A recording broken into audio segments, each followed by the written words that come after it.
ইরানের ওপর আমেরিকার B2 বম্বারের সফলতা দেখে এখন রাশিয়ার তরফ থেকে ভারতের জন্য তাদের সবচেয়ে ঘাতক স্টেলথ ইউসিএভি S-70 অফার করেছে, যার বিশেষত্ব হলো এটা কিন্তু নিজের মধ্যেই একটা স্টেলথ বম্বার বললে ভুল হবে না। কিন্তু একে চালানোর জন্য অ্যাডিশনাল পাইলটের প্রয়োজন নেই, বরং তার জায়গায় এটাকে যুদ্ধবিমানের সাথে চলার জন্য ডিজাইন করা হয়েছে।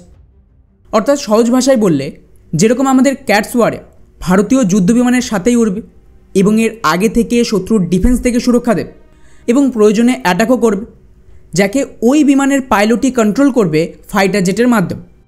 ঠিক সেমভাবে রাশিয়ার এই স্টেলথ ইউসিএভি ভারতীয় যুদ্ধবিমানের সাথে উড়ে নিজের স্টেলথ ক্ষমতাকে কাজে লাগিয়ে আগে এনিমির এরিয়ায় গিয়ে ওদের এয়ার ডিফেন্সকে ডিস্ট্রয় করবে এবং সেই সুযোগে আমাদের বাকি যুদ্ধবিমান শত্রুর এলাকায় ঢুকে হামলা চালাতে পারে। আর এটাকে আরও নেক্সট লেভেলে নিয়ে যাওয়ার জন্য রাশিয়া তাদের Su-57 স্টেলথ যুদ্ধবিমানের সাথে এই নতুন S-70 স্টেলথ ইউসিএভির একটা কম্বিনেশন অফার করেছে, যার মধ্যে দুটোই স্টেলথি হবে। তো বুঝতেই পারছেন যে রাফেল আর সুখোয়ের মতন যুদ্ধবিমানকেই চাইনিজ এয়ার ডিফেন্স ঠেকাতে পারল, সেখানে যদি এই কম্বিনেশন অ্যাটাক করে তাহলে কি পরিণতি হতে পারে। এখন স্বাভাবিকভাবেই এটাকে নিয়ে বেশ কিছু প্রশ্ন উঠছে। ভারত কি এই অফার অ্যাকসেপ্ট করবে? যদি করে তাহলে আমাদের যে দেশি ঘাতক ইউসিএভি তৈরি করা হচ্ছে তার কী হবে? আর সবচেয়ে গুরুত্বপূর্ণ প্রশ্ন, রাশিয়া কি এই স্টেলথ ইউসিএভির টেকনোলজি ভারতকে ট্রান্সফার করতে রাজি আছে? সবার আগে এই S-70 কথা বল, এটা অলরেডি তার টেস্টিংকে সম্পূর্ণ করে ফেলেছে আর মাস প্রোডাকশন শুরু হচ্ছে। মুশকিল হলো যে রাশিয়ার হাতিয়ার মার্কেট এই মুহূর্তে মারাত্মক লসে রয়েছে। বড় বড় সমস্ত অর্ডার রাশিয়া হারিয়ে ফেলছে, আর ওদের যে মেজরিটি কাস্টমার ছিল এখন তারা ভারতের দিকে ঝুঁকছে, যাকে নিয়ে আমি আগেও একটা ভিডিও বানিয়েছিলাম। এমন অবস্থায় রাশিয়ার কাছে প্রপার ফান্ডিংয়ের কমতি রয়েছে। সেক্ষেত্রে ওরা চাইছে যে কোনো বড় প্রজেক্ট, স্পেশালি নতুন হাতিয়ার যার মাস প্রোডাকশন শুরু করতে হবে, তার একটা পার্টনার দরকার যারা এই প্রজেক্টকে ফান্ড করবে। এই কারণে আপনারা খেয়াল করেন শেষ কিছুদিনে প্রথমে S-500, তারপর Tu-160 বম্বার, এরপর Su-57 যুদ্ধবিমান, আর এখন স্টেলথ ইউসিএভি, সবটাই কিন্তু রাশিয়া ভারতকে অফার দিয়েছে। রাশিয়ার প্ল্যান সিম্পল, যদি ভারত এগুলিকে কিনতে রাজি হয় তার বিনিময়ে ওরা ভারতেই সামান্য টেকনোলজি ট্রান্সফারের মাধ্যমে এর প্রোডাকশন লাইন সেট আপ করবে। এতে ওরা কাস্টমার পেয়ে গেল, উপরন্তু ফান্ডিংয়ের সমস্যা মিটে গেল। S-70 স্টেলথ ইউসিএভির ক্যাটাগরিতে পড়ে, আর এটা তো মোটামুটি সকলেই জানে। রাশিয়া মিসাইল আর এয়ার ডিফেন্সে যতটা সফল ততটা কিন্তু স্টেলথ টেকনোলজিতে হয়নি। এমনকি আমেরিকা যাদেরকে স্টেলথ টেকনোলজির কিং বলতে পারে, সেই আমেরিকার তৈরি F-35 মতন বিমান এটাও যে ধরনের সমস্যা ফেস করছে, স্পেশালি লাস্ট ভিডিওতেও আপনাদের বলেছিলাম, ব্রিটিশ যে F-35 সেটা অ্যাকচুয়ালি ভারতের রাডার সিগন্যালকে ম্যাপ করতে গিয়ে এমনভাবে জ্যাম হয়ে গেছে যে আজ পর্যন্ত ওটা ভারতেই পড়ে রয়েছে। আর যারা এই বিমান তৈরি করেছে লকহিড মার্টিন, তাদের লোকজন এটাকে ঠিক করতে পারছে। এমনকি ভারতীয় বায়ুসেনা তো অফিসিয়ালি টুইট করেছিল যে আমাদের ইন্টিগ্রেটেড ডিফেন্স সিস্টেম F-35কে ডিটেক্ট করেছিল। ফলে তার জায়গায় রাশিয়ান স্টেলথ টেকনোলজির অবস্থা আরও খারাপ।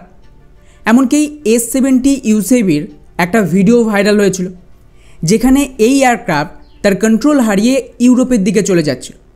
শেষ পর্যন্ত কোনোভাবে এটাকে কন্ট্রোল করতে না পেরে রাশিয়ার Su-57 যুদ্ধবিমান, যার মাধ্যমে ইউসিএভিকে কন্ট্রোল করা হচ্ছিল, সেই যুদ্ধবিমান এয়ার টু এয়ার মিসাইল দ্বারা S-70কে শুট ডাউন করে। তো এর থেকে এটুকু তো পরিষ্কার যে ম্যান আনম্যান টিমিং সিস্টেমও ভালোভাবে কাজ করছে না এই ইউসিএভিতে। ওদের Sukhoi-57 বিমানই এটাকে কন্ট্রোল করতে পারছেন, সেখানে ভারতের বাকি বিমানের সাথে এটা কতটা ইন্টিগ্রেটেড হবে তাতে সন্দেহ আছে। হ্যাঁ, আমি এটা বলছি না যে রাশিয়ান টেকনোলজি একেবারে বেকার। ডেফিনেটলি এই ধরনের টেকনোলজি নতুন আর পুরোপুরি ম্যাচিওর হতে একটু সময় তো লাগবে, এটা নর্মাল বিষয়। অন্যদিকে ভারতের কথা বললে এমন নয় যে ভারতের ইমিডিয়েটলি এই ধরনের ইউসিএভির প্রয়োজন আছে, কিন্তু ভারতের এমকা চলে আসার পর 2030-এর পরে যে ডিমান্ড বাড়বে সেখানে এগুলোর প্রয়োজন হতে পারে। এমন অবস্থায় অলরেডি ভারত নিজেদের ঘাতক ইউসিএভিকে তৈরি করছে, তার টেকনোলজি ডেমনস্ট্রেটার সুইফটের টেস্টিংও সম্পূর্ণ হয়ে গেছে। ফলে এটাকে স্কেল আপ করে ঘাতক বানাতে খুব বেশি সময় লাগার কথা না। আর 2030-এর আগেই এটা রেডি হয়ে যাবে, এটা গ্যারান্টি। ফলে ভারতের এই মুহূর্তে নিজেদের পুরো ফান্ড আর ফোকাস দেশীয় প্রজেক্টে লাগানোই বেটার হবে। আর বন্ধুরা, এমন তো নয় যে রাশিয়ার এই S-70 কিনতে চাইলে আগামী বছর এটা ভারতে চলে আসবে। এর প্রোডাকশনও চালু হয়নি। তো মনে করুন যে হাইপোথেটিক্যালি ভারত রাজি হলো এটা কেনার জন্য। সেক্ষেত্রে নেগোসিয়েশন চলবে আগামী 2 বছর মিনিমাম। তারপর ভারতে প্রোডাকশন লাইন সেট আপ করতেই আরও 1 বছর। এরপরে গিয়ে প্রোডাকশন শুরু করে ভারতীয় বায়ুসেনাকে প্রথম S-70 ডেলিভারি দিতে দিতে 2030 থেকে 32 সাল লাগতে পারে। এটা আমি মিনিমাম সময় বলি।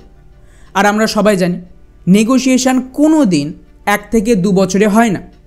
এর জন্য মিনিমাম 4-5 বছরের সময়ও কম পড়ে যায়। তো অবাক হব না যদি এটা 2035-এর পরে গিয়ে পৌঁছে যায়।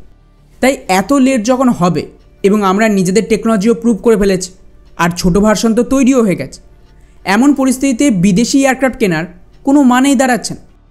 ইভেন যদি কোনো কারণ আমাদের দেশীয় প্রজেক্ট দেরি হয়, তাহলেও আমাদের বিদেশি এয়ারক্রাফটের দিকে যাওয়া উচিত না। একবার আমাদের পুরো ইকোসিস্টেম রেডি হয়ে গেলে তারপর কিন্তু ভারতকে আর ঘুরে দাঁড়াতে হবে না।